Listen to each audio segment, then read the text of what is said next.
Welcome, welcome, welcome. I'm so excited to bring you John Lese today. We're going to talk virtual events. So I hope my event planners, whether you're tuning in live, I'm so happy to see you and meet with you and engage with you. If you're watching this later, I appreciate you. Thank you very much. With no further ado, I want to get into what we're doing today and introduce you to Mr. Jonathan Lese. John's motto is, if you can't measure it, you can't manage it. John is a strategic event management and field marketing leader with a passion for delivering results that support your business objectives. Throughout his career, John has led event teams to set business objectives and measure results. He has had success building strategies, creating roadmaps, and driving metrics for Fortune 500 companies, and helps companies identify opportunities, develop concepts, create metrics, produce plans, and bring ideas to life. Along the way, he recommends ways to streamline processes, improve event efficiencies, enhance lead management, and CRM integration. So important these days, as well as create and evaluate metrics. John has built strategic meeting management programs, developed processes to consistently manage event programs, and reduced event management costs by over $1 million for his clients. John loves working with teams and enjoys showing how events can impact and support a company's bottom line. In his free time, he also loves to ski. Without further ado, thank you, John. Welcome, welcome. I really appreciate you being on with me today. John is a fellow MPI member of our local chapter, Westfield chapter, and a board member. So thank you for all you do for our community. Great to be here. It's really nice. Thank you for that great introduction, and looking forward to having a great chat. All right, beautiful. So let's get right into it. You know, a couple of the goals that we want to hit today, getting familiar with platforms and tools, understanding how to plan a virtual meeting, and the best practice for organizers and attendees. So let's sort of hit that in reverse order. What are the best practices for somebody that is looking to take their previously scheduled live meeting, because we are in the pandemic era, generation pandemic here, right? So it is May 2020, and we don't know what attendees and participants really want to do, but we do want to take advantage of the tools that are out there, bring people together, collaborate. I'm a big proponent of the idea that yes, it is challenging that we can't meet in person, but there are opportunities for things that we can do virtually that we couldn't do live. So talk to us about, as people are sort of getting into this mode of either taking advantage of the virtual landscape or transitioning from a live meeting to a virtual one, what are some of the best practices? What are some of the things that you walk clients through in terms of the process to get to that point where they're actually going to create their virtual meeting? So the good news is that the planning of a virtual meeting and a live meeting are relatively similar. Yes, there's some differences, some significant differences, but the bottom line is why are we doing this event? And that's really the key question we have to ask. What are our objectives? What are we trying to accomplish? Because you can't really select the right platform for digital unless you really know what you want to do. There's over 70 platforms out there. There's plenty of streaming services. So there's so many different things you can do. But if you don't know why you're doing it and what you're trying to accomplish, you can't really select the right platform. And that means, do we need breakout sessions? Do we need speakers in each of those breakout rooms? Do we need to have chat rooms? Do we need to have social networking rooms? Or is it just somebody speaking? And there's different platforms. You don't need to spend a lot of money on a large platform if it's just going to be a panel on the screen and just a little bit of chit chat.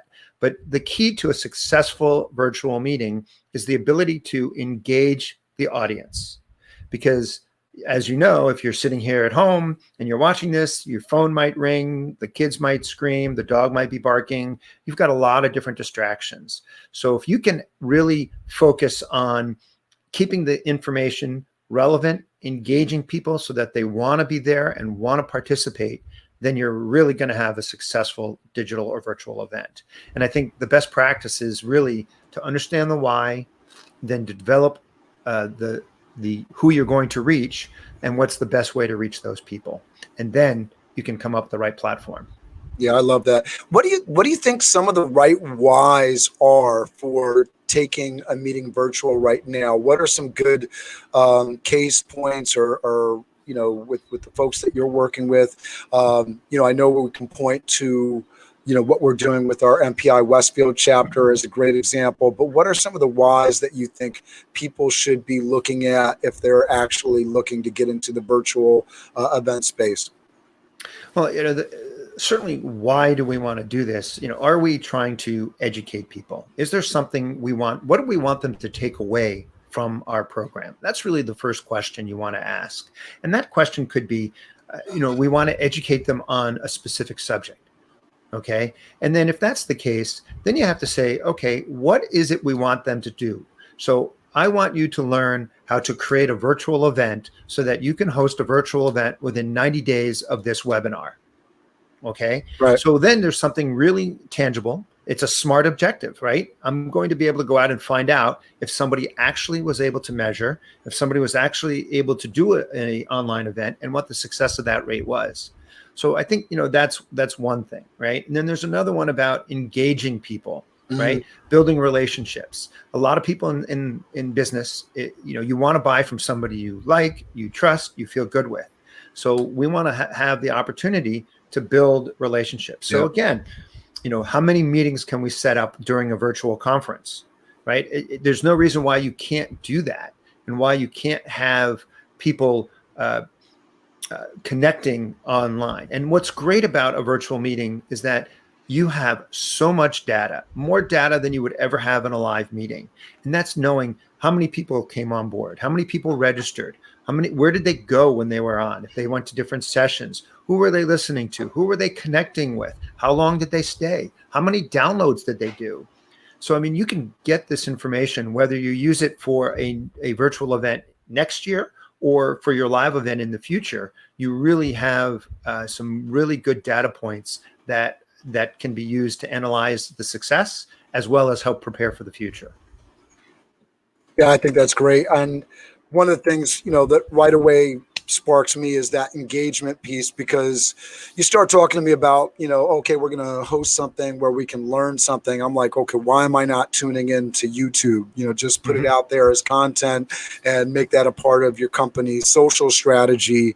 I feel the pain of colleagues right now that are sitting through all day Zoom webinars with, their company doing trainings. It just seems like cruel and unusual punishment for those who know who I'm talking about, but the idea that when we go online, we're doing something that's engaging people, that we're collaborating. That to me is the reason, the why to have a virtual online meeting where you're utilizing some sort of platform that allows for engagement. Zoom right now is sort of the gorilla in the room, or elephant in the room, so to speak, because everything is Zoom, right? Are you going to the Zoom meeting? Zoom fatigue. So a lot of these virtual platforms are being held up to the Zoom standard. Does this do what Zoom does? Does it do it better than Zoom does? Does it have features that Zoom doesn't have?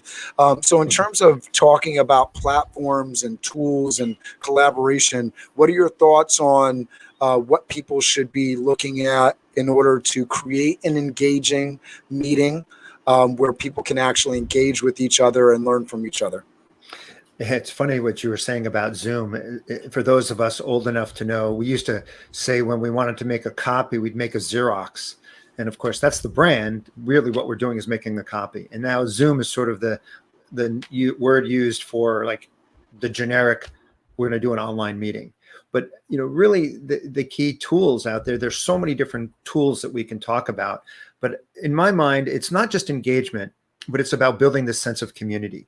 How do people talk? And we know, first of all, let's take a step back here, because we know events will come back. It may take a while, but they may come back. Right now, we're probably almost 100% virtual.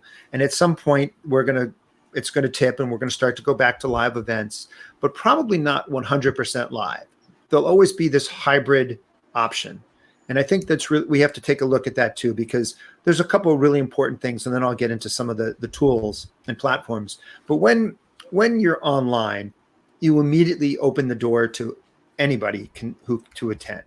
So in the past, not everybody could go to a trade show, right? We have budget cuts. We have to watch our travel. Maybe they couldn't go international, whatever the case was. We could only get a few people to go. Plus, going in person is rather expensive. So now, if you have the in-person option and you have this hybrid option of being able to be part of it online, you've now opened the door to many more people. And just a quick example, AACR, which is the American Association for Cancer Research, they did a quick pivot. Their event was at the end of April, and they usually get 23,000 people to their program. This year, going virtual, they had 61,000 people attend. Now, of course, it was free, and so you have to look at it that way, but still, that's almost 3 times the number of people participating.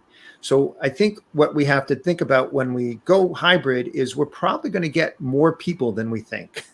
And that's good because you're opening your brand, you're being more global. Also, it's being recorded, so the content is available for a very long time, and it can be on a website. It can be edited into smaller bits and repurposed.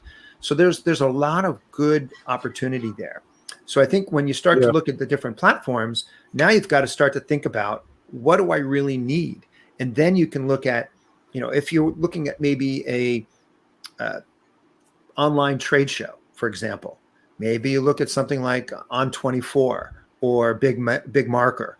Those companies are large and they're able to have breakouts and huge bandwidth. I mean, you think about the bandwidth for 61,000 people.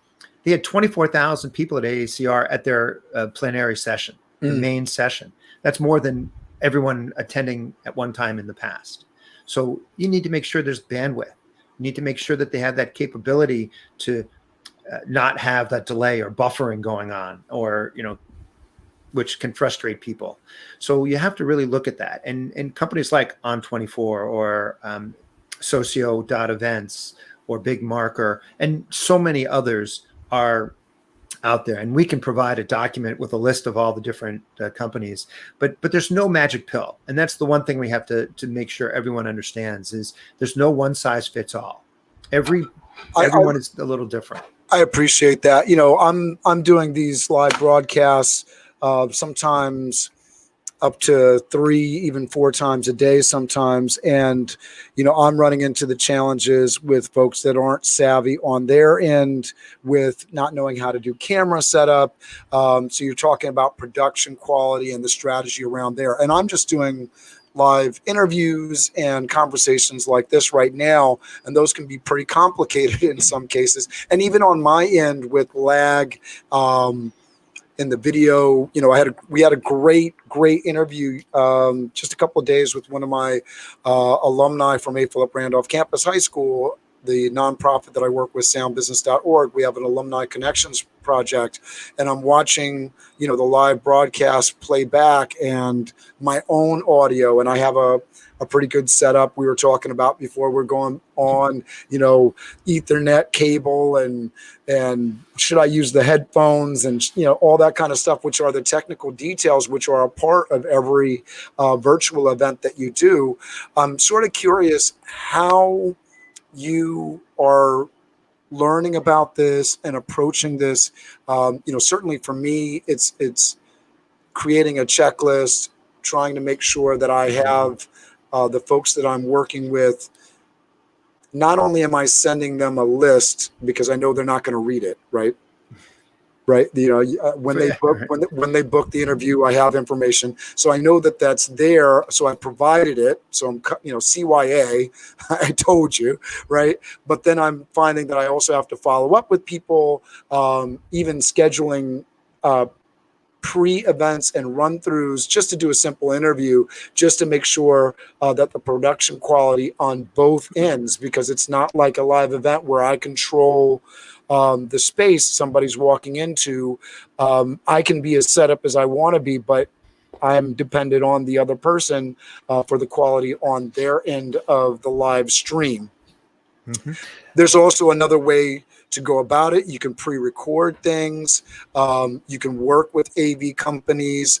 Obviously, budgetary, restrictions. But if you're working in the larger event and corporate environment, that becomes a little bit easier to work with. So I'm just wondering, especially with these larger meetings, but also, for event professionals like us that are just trying to get into this space, increase their digital profile, maybe start out with some smaller events. What are some strategies that you would sort of suggest people to get into this space? And then, I'm setting up a lot for you to talk about, but as you move into the larger piece, what are the extra tools that you need to make sure that the production quality is where it needs to be?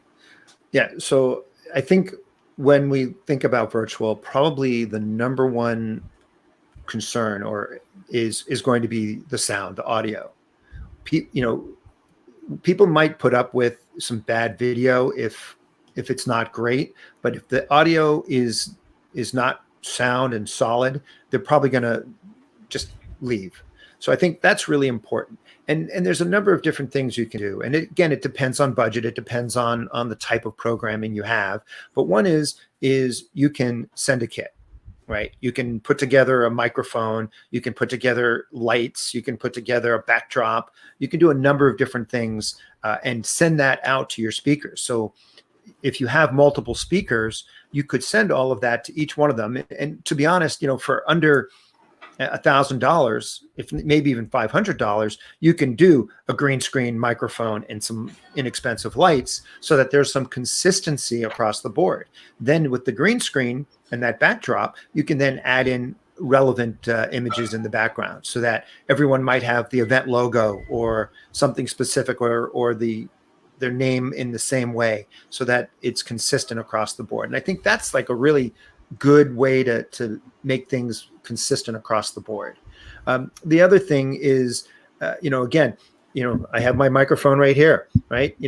Amazon, it's real inexpensive and it just plugs in and works. It's even for somebody who's not very tech savvy. This was pretty easy. I just basically plugged it in and it worked, which is great. And it really improves the sound quality, which I think is really critical. So hopefully people are noticing there's a good sound out there. That's awesome. Yeah. And then, I think, again, that consistency and quality is really the key point here is people, again, will listen and they might multitask, but as long as the audio quality is there, they'll be engaged, at least they're listening. And then if the video quality is not good, that's a problem, but it's not the end of the world. And then the other thing too and you mentioned this very briefly, is that even if you're doing this live, you still should have a backup, a rehearsed backup. So just in case the internet goes down or there's a problem, you can then put the interview up on screen or if it's a presentation on screen. So that it's not a bad idea to have that backup. The other thing too is because you mentioned internet quality, for the most part, people should be plugging into their Wi-Fi systems, not doing Wi-Fi, or plugging into their routers, not using Wi-Fi. Because again, Wi-Fi is great when it works, but sometimes, if you're not in the direct line of your Wi-Fi, if you're not too close to it, it may not work. So you need to have a lot of backups because if something does happen, and we're event people, we know things do happen and will happen, then you have that ability to go to the backup and not lose everything. That's awesome. I just threw up into the comments just a link just to a article online about some great microphones to use. I'm probably going to get a new microphone because I haven't been super happy with my microphone. I got a text call today that's with a pro to sort of look at my setup and see what I'm doing right, what I'm doing wrong. I think that is such a big deal. And I love that you pointed to the audio because a lot of people are obsessed over their video and what it looks like. And I think you're absolutely right. If the audio isn't 100%. If it's choppy, people are going to sign off and not be engaged. Audio is such an important piece of the game. One of the things that I've done to enhance the audio profile of the show is I went to Fiverr.com and created a theme song. So in terms of production quality, I think there's a lot of tools and tricks out there that you can utilize to enhance the audio profile of your event. You can really bring up the value and production level of your event by just simply looking at the audio, looking at the things that can do to enhance your event. And it goes back to what you were saying before in terms of if you've planned a live event, a virtual event isn't that much different. How are you engaging people? You know, it's difficult to engage people's olfactory senses, their sense of smell virtually, but what are they seeing? What are they hearing?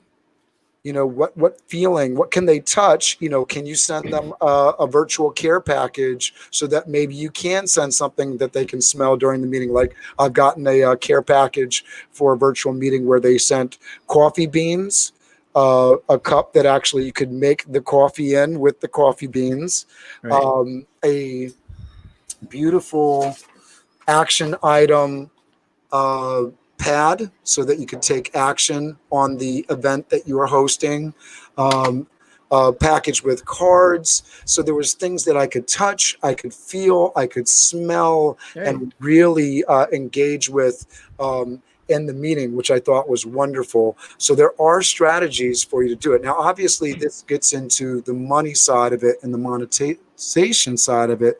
So let's talk about that a little bit. For folks that are looking to move into the space, what are some of the success stories that you're seeing around monetization so that, you know, our event planners and our companies that are getting into this space can actually pay for these meetings and make them worthwhile? Yeah, it's some really good points, right? The monetization and ROI is really, really critical moving forward. And I think, you know, right now, the things that have happened in the last 3 months, we're just now starting to see some of that. And, you know, I look at something like AACR as a great example, and only because they've been reporting their statistics. You know, they've really, well, again, that was free. They had sponsors that helped cover some of those costs. And the fact that they were able to get 61,000 people, that's a lot more people seeing sponsorships. So they have an opportunity in the future to perhaps monetize that even more. I also think that because of the situation being on lockdown, a lot of these companies have opened their events to be free. And in the future, probably starting in the fall, we're not going to see that anymore. There'll be if we do in person in the fall, there'll be an in-person price, and there's probably going to be an online price. And the online price might be a little cheaper because you're not there in person. You don't have the food and beverage. You don't have the space and as much space needed on site. So again, the online might be less, but we have to take into account that we can't do these for free, and they won't be for free all the time. So I think you got to look at again, the opportunities out there for sponsorship. So for example, you mentioned some of the engagement tips. I was on a program the other night where we learned how to make pizza. How great, right? You know, dough, the roller, everything. And we were all really engaged, and everybody had their glass of wine, and that was really fun. And everyone's laughing and joking around, and people are commenting, you know, how they messed up and showing their pizzas that didn't come out as well as others. And you know, that was like a great sense of community. We were all event planners. We were all doing this together, all having a good time. You know, that's worth something to a sponsor, right? Whether whoever that might have been, in this case, there wasn't one, but there's an opportunity to do that. And I think that's where, you know, you're going to get that. And you have to look at it too, that look, we may not be able to charge $900 to be online. However, we might be charging, maybe it's a couple $100, but if you get like AACR 3 times the number of people, you're going to make that money back in quantity because you'll have so many more people. Yeah, the other one last this point. Yeah, go ahead. One last thing too I want to talk about is BookCon, but we can do that on the next session. Go ahead and That's ask your cool. question. So no, so this is the thing that I was going to talk about pricing. So, when you look at the cost for doing virtual, in a lot of cases, they can be just as high as doing a live event. When you get into, the event production aspect of it, making sure that the presentations are the same level of production value,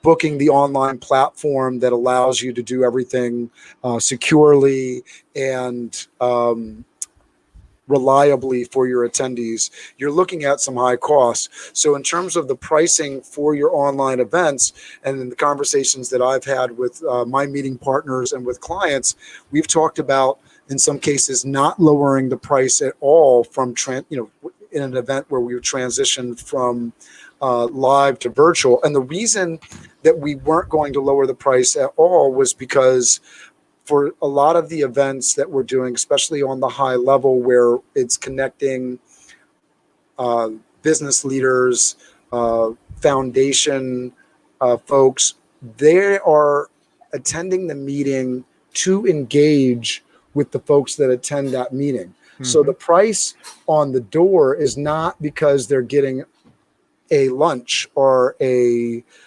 break or a cup of coffee. The price on the door is for access. And when you're providing high level content, high level engagement, high level opportunities for you to engage with folks in your particular industry or desired field, in this case, we could be talking about venture capitalists with tech entrepreneurs. We could be talking about foundation CEOs with the actual finance folks that they want to be connected to most. Lots of different angles on this, but it's understanding that as we move and with the opportunities that we create, and we've talked about everything from the idea that, in a live event, if I have somebody like a Tony Robbins or a Gary Vee or Oprah that is lined up to speak at the event, the one-on-one digital opportunities that we can create for attendees might be a lot more impactful. So I put John in a room with Oprah, and he loves Oprah. He gets his picture with Oprah. As he comes into the room, Oprah's already been briefed on who John is. Oh, John, I'd love to see your work on Grow Your Events. I love the fact that you ski. I love to ski too. Please tell me about da. You're already engaged. You're in that moment. You have your photo opportunity that you can use for other things that are going on in your professional and personal life. It's just an amazing opportunity that you might not have been able to create in a live in-person event. So there are opportunities there that you can create that are very high value that we can take advantage of. In terms of tools and strategies along those lines, what are you seeing in terms of opportunities that you can create that a live event wouldn't allow for? Well, first of all, just to go back to the budget, I just want to be very clear that just because it's virtual doesn't mean it's going to be less expensive to put on. There's still a lot of costs that are similar, right? We need to make sure we have good AV company, a good streaming platform, a good platform in general to host and manage the program. But what's really important, and perhaps almost as important as everything else, is you need to have a good MC. There's got to be somebody out there who can help bridge the gap, talk between the events, really kind of keep people engaged. And a good MC can really sort of make or break your event. And I think that's something that we don't see in a live program, is we really don't see an MC because, the session ends, people leave, they go to the next one and so forth. But when you're online, there's a need for that. Somebody to connect the dots, somebody to kind of take a break. Hey, we're going to have a 15-minute break now. Come back and we'll talk to Cameron about his staffing company, whatever that is. But the fact is that MC can really help drive engagement and talk about, okay, you know what, we're going to do a poll now, and then they can do that. And also, while the people are speaking, and this is probably what you're doing right now, Cameron, is you're checking the chat box to see if there's any questions or things going on so that you can then ask the right question moving on. And I don't have to do that, and I just wait for you to ask me the question, and we go.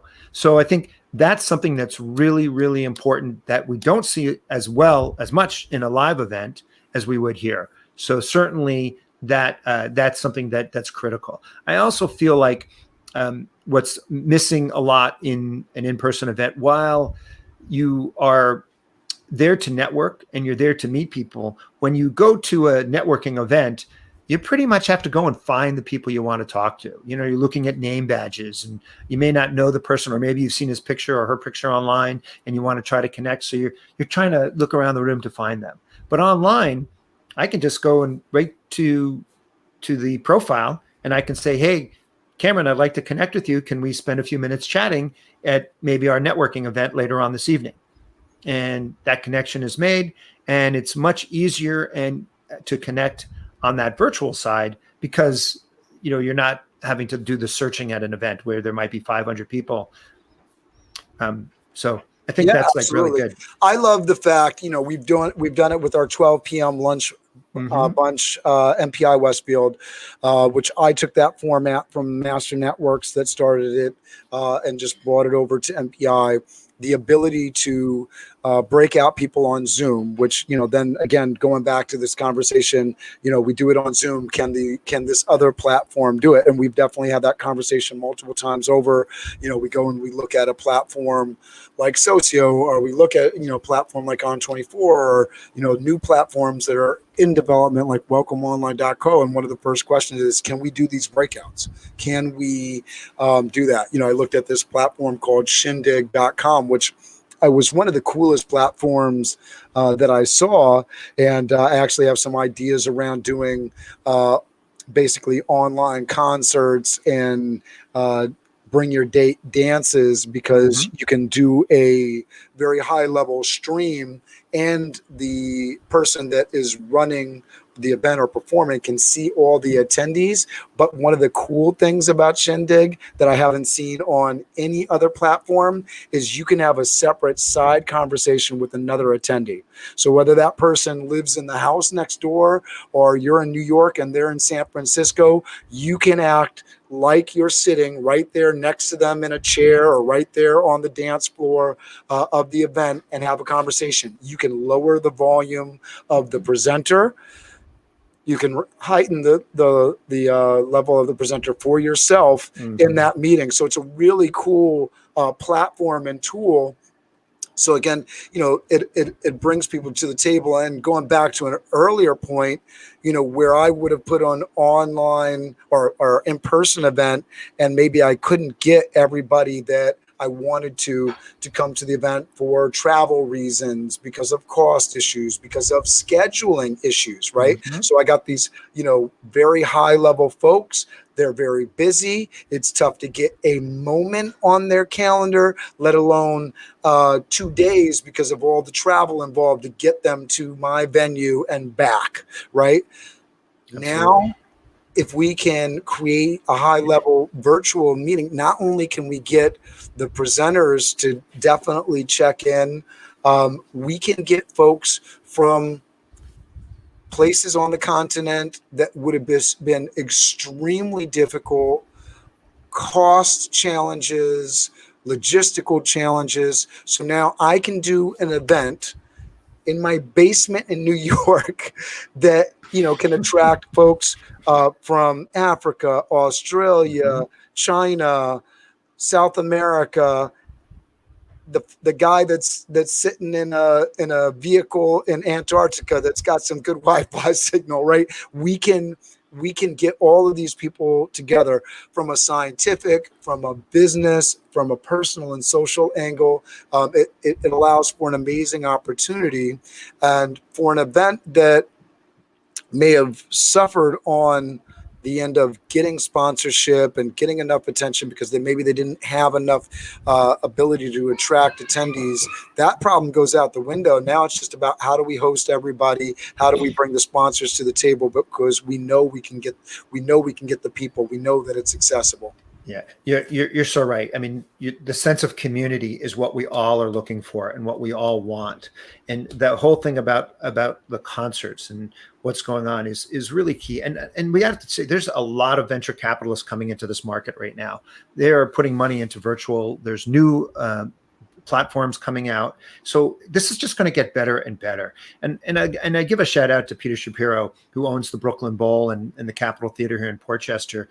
They did the opening of the Nashville Brooklyn Bowl maybe last week or the week before, and nobody could be there because obviously we're in lockdown. But they had everybody on Zoom, and so the band was playing to an empty place, but on the TV screen were all the people in the different boxes from Zoom all over the place. So when they finished singing, everybody could cheer, scream, and applaud. Plus, they could see them dancing in their living rooms and things like that. So again, there's that engagement. People are there. They want this. They're driving this. And like you said, just because it's in Nashville doesn't mean that somebody in Africa or Europe or Asia can't watch it and enjoy it just as much as someone else. So there's definitely that sense of community that is growing more and more. And this technology is just going to get better and better at that. And I think as we get into the newer norm in the future, when it's hybrid events, is how do we get those people that are virtual to engage with the people that are in person? How do we build that sense of community? And that's really the future of virtual events, is being able to build that community from virtual and with those that are live, so that it feels like it's one event and one community. I've seen some successful things done. 10 years ago, we were working with event profs on Twitter, and we created all of the event camp events. Are you familiar with those at all? A little bit, yes. Okay. Mm-hmm. So we did things, where, using strategies like gamification and doing separate meetings. So you have live events taking place simultaneously in different parts of the world. And then you brought those folks together for small moments in the live event setting so that they could talk to each other.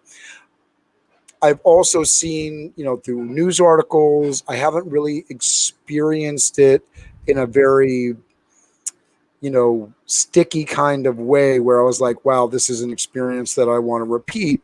But you see all these things using sort of technology to sort of host a person that is attending the meeting online. So they have a hologram or a screen, and that person can even walk the halls in some cases. So it's this robot that's walking around and doing that virtual sort of presentation of the person that is attending virtually. Have you seen anything that is sort of sticky to you that you think might be where that is going in terms of the virtual hybrid event?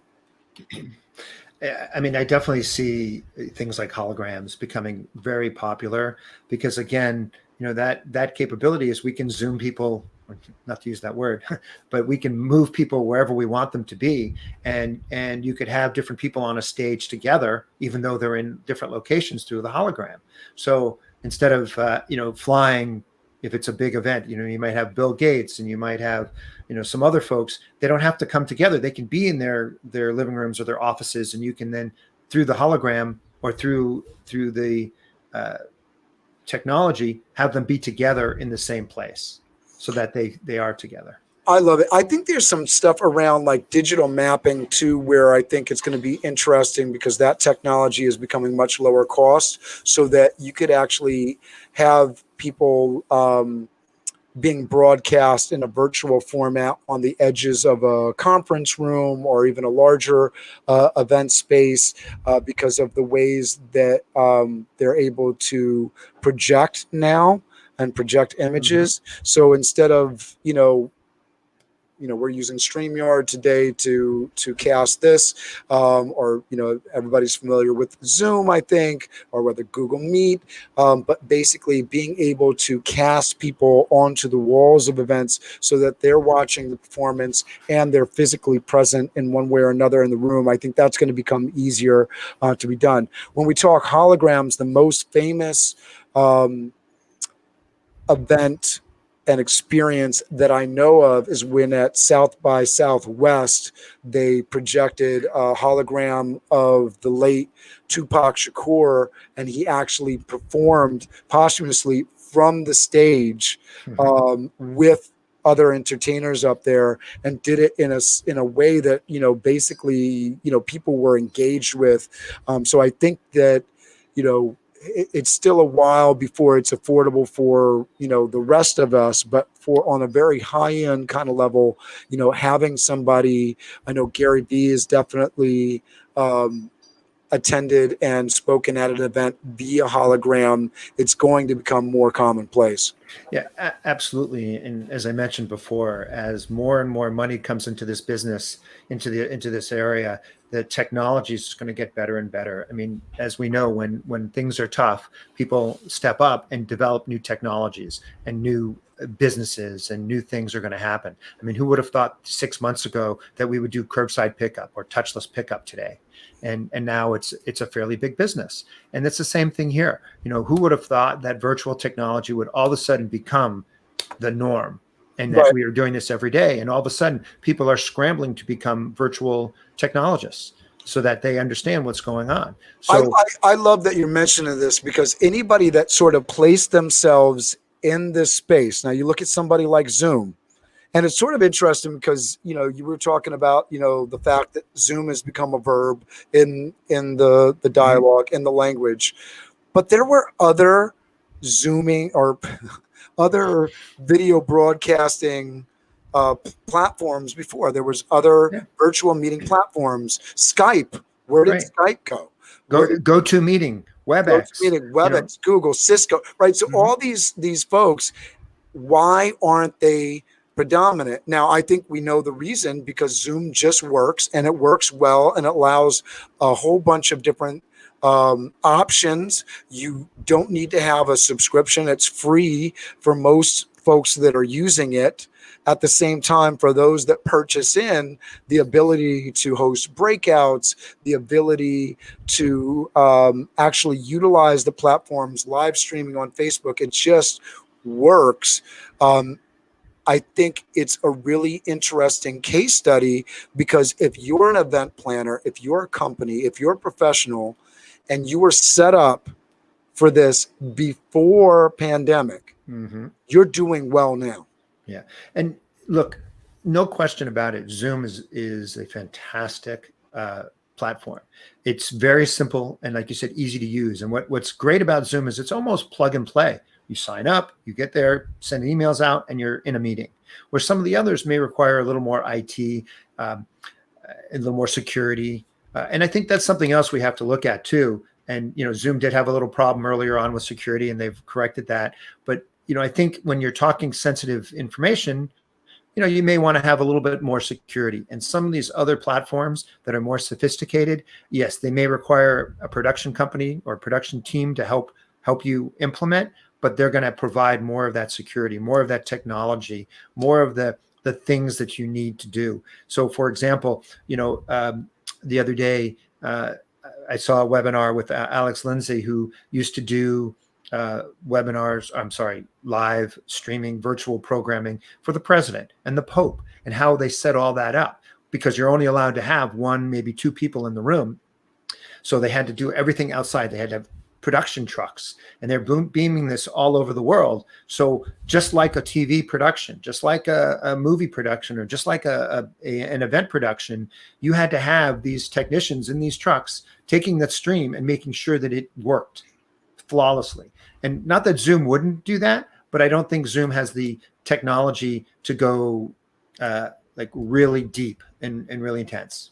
Now, if the folks from Zoom are paying any attention, they got to be better about reaching out to event professionals. I know their team is really busy. And so this is like the negative side of it. Are you prepared for success? Are you prepared to scale your business? Are you prepared to jump into all the opportunities that your company can once success hits? I think, for event planners that are, putting out a great event, are you prepared for the 30,000 people that could sign up Mm-hmm. to sign up? And how are you going to satisfy that? How are you going to take care of them? How are you going to personally engage with each attendee so that you can make it an annual thing and make sure that sponsors are really happy with what you're doing, as well as the participants who are going to patron the sponsors, right? I think that's key. And Zoom is really good at all of that, right? I mean, and I'm putting Zoom down because I have an account. I love it and I use it all the time. It's really easy, and we use it for the MPI Lunch Bunch. It's a great way for us to do simple breakouts and to make it happen rather easy, right? But as soon as you start, but I also have criticisms of Zoom. The chat sucks. mm-hmm. Right? It's not a great chat system. It's very basic. It doesn't allow for interesting dialogue like that happens on Facebook when you have a really active and participant-driven session. I think they can improve in so many different ways. One of the things that sort of frustrates me as I put people into breakouts, the chat box changes. You can't do a full-scale chat. It's sort of it's so weird in so many ways on the chat box level. And then there's functionality things that they could improve. So there's always room for improvement in any platform.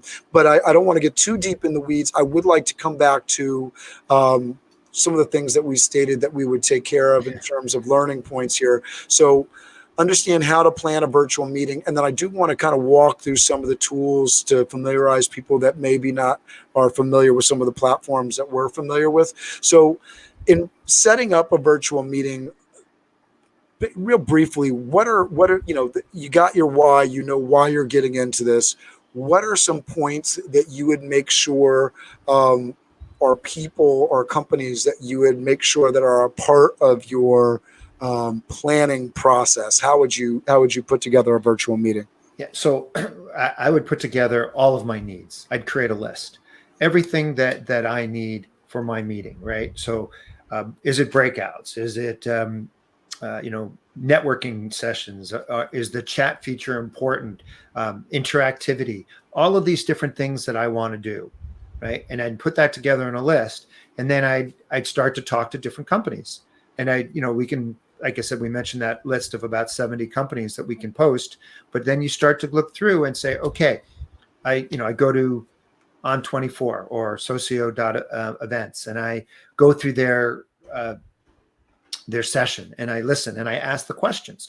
Can you do this, this, this, and this? The other thing is, you need to kind of not only get references, but find out how long they've been in business, right? If they're relatively new, doesn't mean that they're bad, but they're relatively new and they don't have a lot of that experience in actual production, where some of these that have been around for 15 years now have a lot more expertise and kind of have lived through it and know what's going on. But I think you need to put together your wish list of what you want and prioritize what's most important, because certain companies are going to be better at the chat feature than others may be better at the video feature or the breakout feature. So I think you really got to define what that is, and then go to the different companies with your RFP that pretty much says, this is what we'd like. Please, respond. Can you handle it? And then go through their process, their program, and see if it actually works. I love that.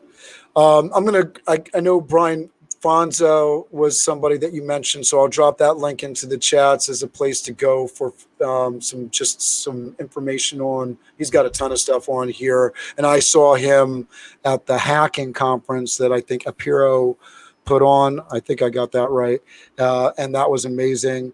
One of the things that I think is really important with what you're saying is, what is the ability for that company to respond to your needs? Mm-hmm. It's not enough for them to have a great platform. Or are you able to talk to somebody? Right. I mean, customer service is critical. Like on the day of the event, you need to have somebody at that on that platform who you can reach out to. And I think, you set up your communications room just like you would any other event, right? You have people from your various teams that are either online or in a room where if something goes wrong, this person's my responsibility. So if I'm working with a particular platform, I want to have that person online with me at all times during that event to make sure that if something goes wrong, I can find out what the story is, and have that backup plan as well. Your crisis management plan. What happens if the internet goes out or if the program goes down and you have a black screen? What do you need to do to talk to people?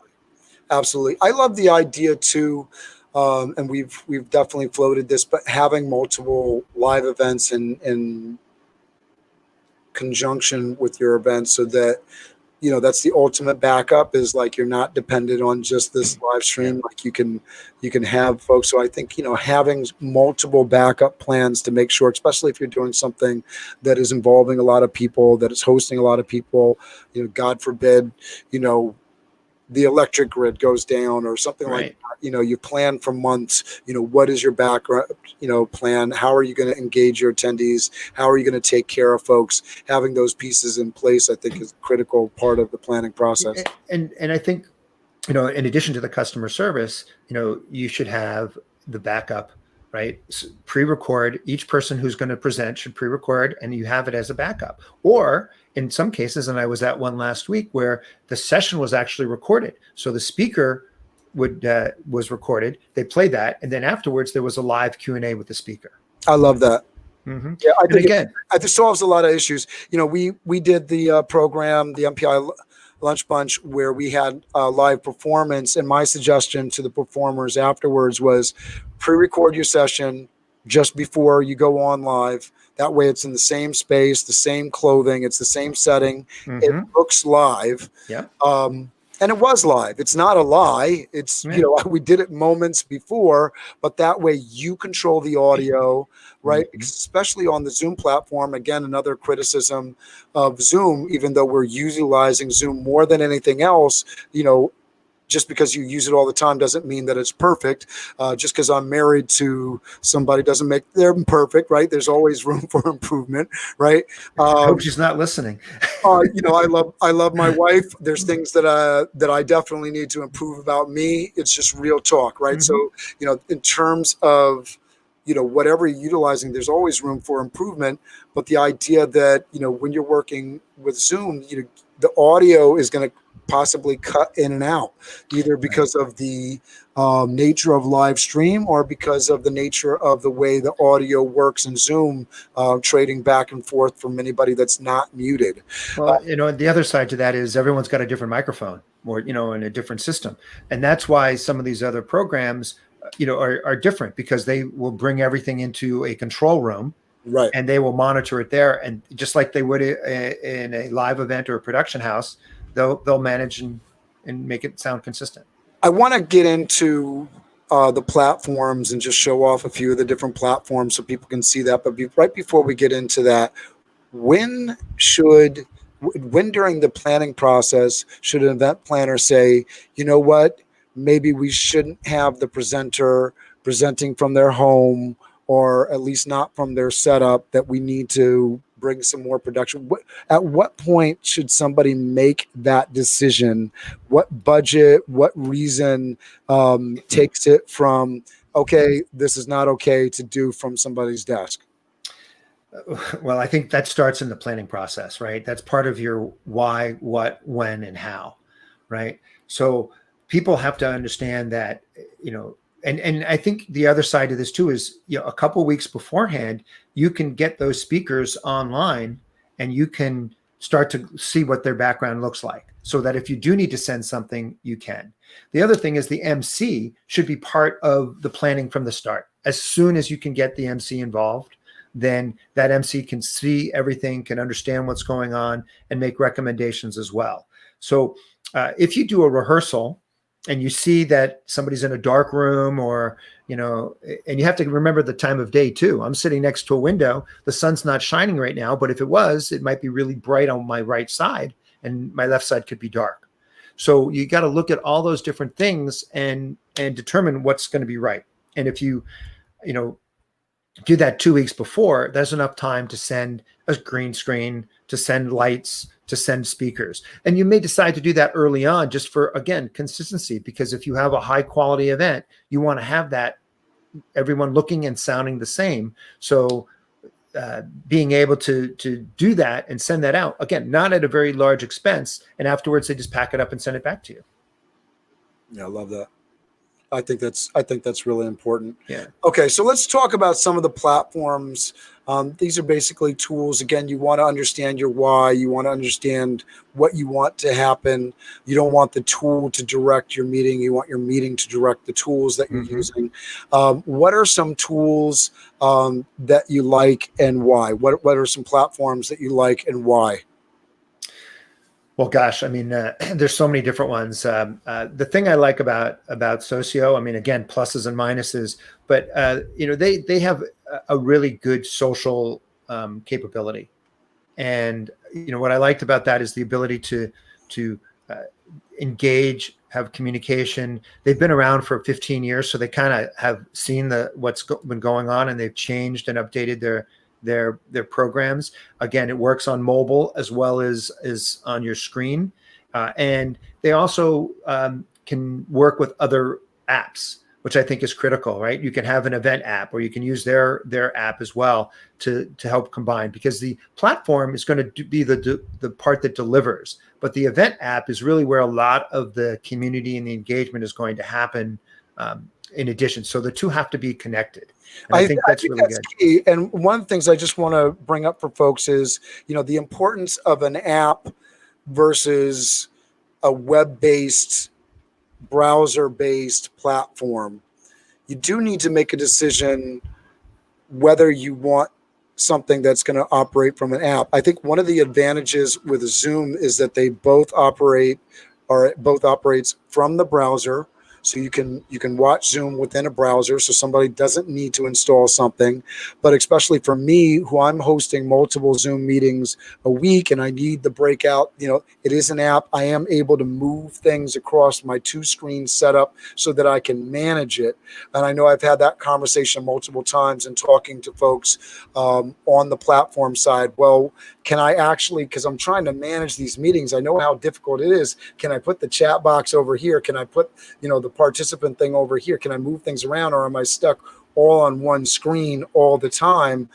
So that's one of the limitations if you don't have an app. And so many people digest their content using multiple screens now. Right. So right. They may want to participate in the meeting, but they may want to take a photo of the meeting with their phone. Is your platform allowing for you to create that type of engagement with your event? If you're wanting a part of your event strategy to be gamification, you're probably going to want an event platform that is at least what's the word, compatible, that you could at least bring it in and integrate with it. Your key word was web-based, right? I mean, you don't want to be having apps on your phone, because we have so many apps right now and it could get lost. And I think that's really important. And, then you look at a lot of these larger programs, and I've been involved in a couple of virtual trade shows right now. And, On24, Big Marker, they're really good at those, right? Where they can have the plenary sessions, they can have the breakout rooms, they can have the trade show floor and the poster sessions. So they're all different areas, and you enter into a lobby where you can then click on whatever you want. And I think that really makes a lot of sense and is really helpful for companies that are trying to do this, whether it's a trade show or just a multifaceted event. So I think that's really good. And you said On24, and what was the other one you mentioned? Big Marker. Oh, that's right. Hold on, I'll bring that up. But I mean, again, it's hard to say what's the best, because again, it depends on what you're trying to accomplish and how you're trying to accomplish. So I can't. I would just speak to what you like about them. Yeah. I think, again, you're going back to, you want to understand why you're getting into it first. All of these have some drastic differences in pricing, so you got to figure out what your budget is. That's going to be a big deal. And then once you understand your why and you understand the details of your meeting, then you can start looking at some of these platforms. But I think the value of us sort of showing off some of these platforms is some of, there's so many of them right now, you don't even know where to start as an event planner. What is offered, what is available, what are some of the tools and different bells and whistles that some of these things offer. Exactly. And we could go on and on and on, because each one has great things, and some have limitations as well. And I think, the key for you all out there listening is to really take some time to go through some of their demos and see what they're like, and just get a sense for it. And if you just see one or two, you'll start to get a sense for what they're talking about and what their strengths are. Yeah, I love that. I think also, you're a virtual specialist, John, reaching out to professionals like yourself. Obviously, you're not the only one out there, but if you're watching this now or later, understanding that you can reach out to John. He has familiarity with a lot of these websites and tools. Rhinebrook Events, a company that I work with, Sarah Weiss, Marissa Swartz, myself, Kate Wasserman. We have been diving since the beginning, and I wish we could say that we were knee deep in platforms before all this started, before March. But since March, we've been diving every week into one virtual platform demo after another. We have participated in these virtual meetings. So you can use the knowledge of folks that have been doing that deep dive to sort of speed up the learning curve for yourself. So contact John, contact somebody that's in this industry that's looking at it. I threw Brian Fonzo's website into the comments down below. Definitely check out his stuff. He's putting out a ton of content on it. You don't have to start at square zero with any of this. You can sort of save some time. Not to say that you shouldn't go out and check out some demos, but I know it can be overwhelming if you feel like you got to tackle 12. Yeah, and I will say that that's a lot of what I've been pivoting myself as well, is the same thing, is learning a lot. I'm actually getting a certificate in virtual meetings. That will be coming probably next week after I take my exam. And the bottom line is I can help companies kind of go through this and help them kind of manage this. I'm not trying to take the business away. I'm trying to help be the consultant, someone who can help drive this and help you improve your efficiencies and improve your ROI. And the key thing here is, don't forget in all this is making sure you can get the right analytics from the company. So whoever you're using, they have to be able to provide the analytics you need, so you can then bring that back and justify what you're doing and prove the value of your events and ultimately grow your events.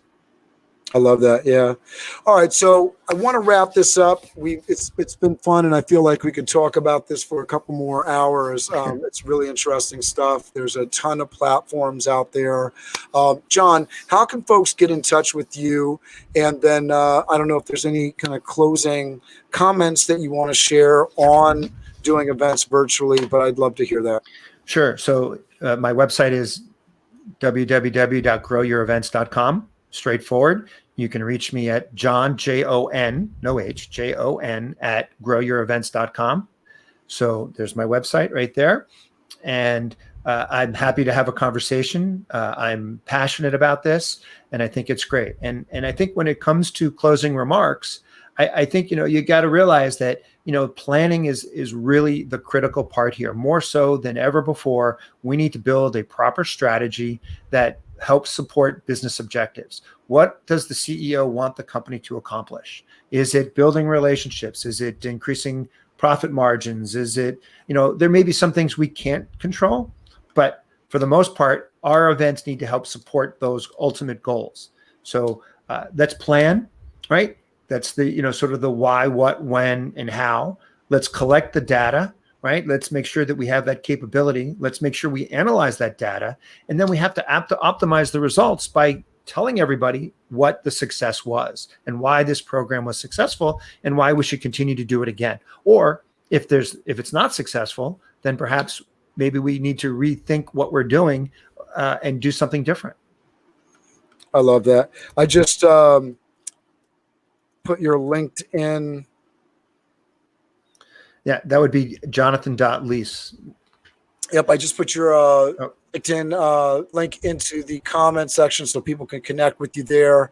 great. This is great, John. I know we got some more stuff coming up where we're going to be collaborating, working together. For event professionals that are checking this out, please send me an email or a comment, and we'll get you onto the mailing list for our weekly MPI Westfield Lunch Bunch presentations that we do every Wednesday at 12. They're really valuable in terms of engagement. What we try to do there is these intense breakout sessions where you're with 2 or 3 people together and you're really doing a deep dive and getting to know people. That's how we've created engagement on the social networking side of virtual meetings.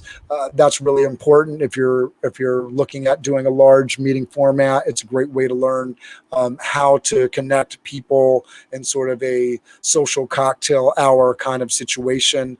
Since we can't do that live and we can't have the drinks and the high boys and all that right now, we can do it online and really connect people.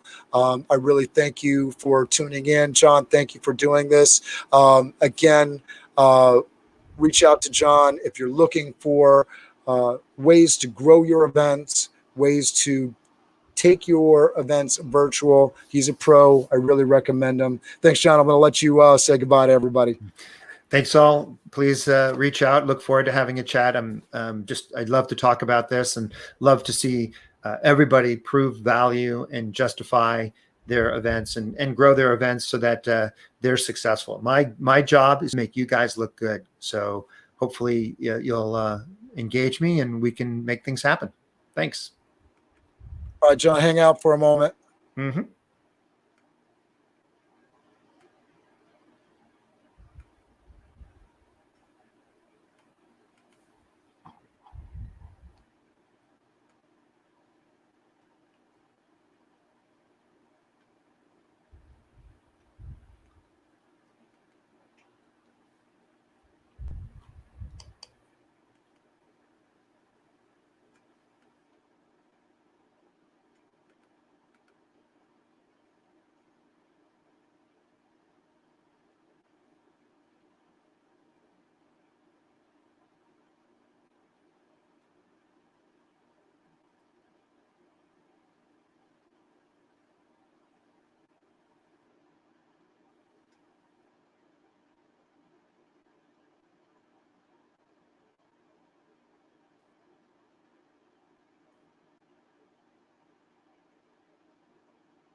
Thanks for tuning in. Subscribe and hit that like button. We appreciate you.